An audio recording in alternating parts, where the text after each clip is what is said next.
Hello and welcome to Three Questions With. Got my friend Emily with us from EG Creative. Good morning, Emily. Welcome to the show. Morning, Kevin. Thanks for having me back. So we want to go back to AI again. There's been some changes now. Let's talk about them. Yeah, so we have seen a lot of changes recently with AI. I know you and I had talked about AI in the past, and at that time, ChatGPT, which is a really big AI tool that lots of people are using, wasn't able to regularly connect to the internet. And now it can. If you pay for their premium subscription, you can use ChatGPT to browse Bing right while you're chatting. And so I see a lot of people starting to ask, hey, well, now that it can connect to the internet, can this really replace doing a Google search? Can I use it for business research? Can I use it for SEO? And there's still a lot of unknowns that a lot of people are feeling around that topic. But now I've been seeing commercials for different AI. How do I know which one to use? Is one of them better than the other at maybe writing content? Well, that's a good question. Now, there are some tools that are specifically designed to write content. You've probably seen some ads for those, but they actually all use the same technology that either ChatGPT or one of its biggest competitors, Claude, uses. Those two programs build the backbone of most of the AI writing tools you see today. So personally, I don't really think it's worth it to pay the premium for an AI writing tool.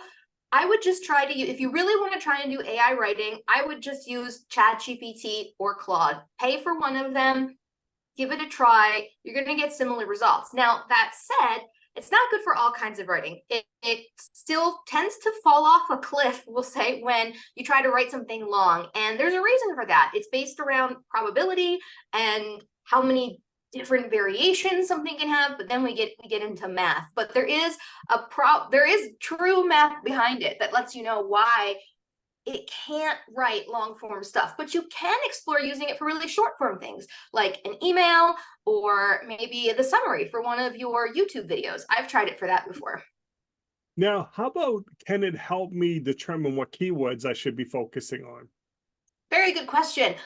Unfortunately, no, not yet. Now, if you try to ask ChatGPT or Google's Gemini or Claude to give you keywords, a lot of times they will produce an answer that has keywords and it'll tell you how many searches there are per month, and it looks good on the surface, but what you're actually seeing is called a hallucination.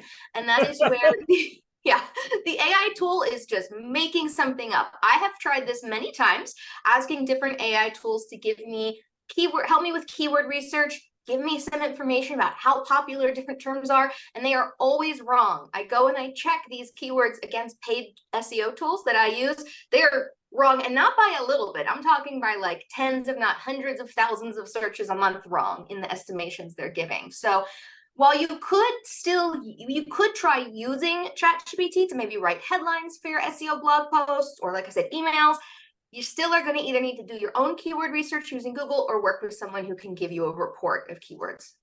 So it still seems a little scary, to be honest. If I'm relying on it and it's not correct, I'm thinking, hey, wow, I'm learning all these new keywords I should be using and find out that I may be putting my efforts in the wrong area. Yes, it is definitely scary that it gives you answers that seem confident, so to speak, and seem correct, but they're actually really wrong. And I personally am nervous that a lot of busy business owners are going to put time into using this tool and then creating content and doing SEO things based on what this tool tells them, and they're actually going to be wasting their really valuable time because it's all wrong. Yeah, that is scary. So Emily, if people have questions about AI content creating, what's the best way to reach out to you? Best way to reach out to me is through my website, egcreativecontent.com, or you can find me on LinkedIn. Emily, I appreciate you taking a few minutes to call on the show. And as always, thanks for being my friend. Thanks, Kevin.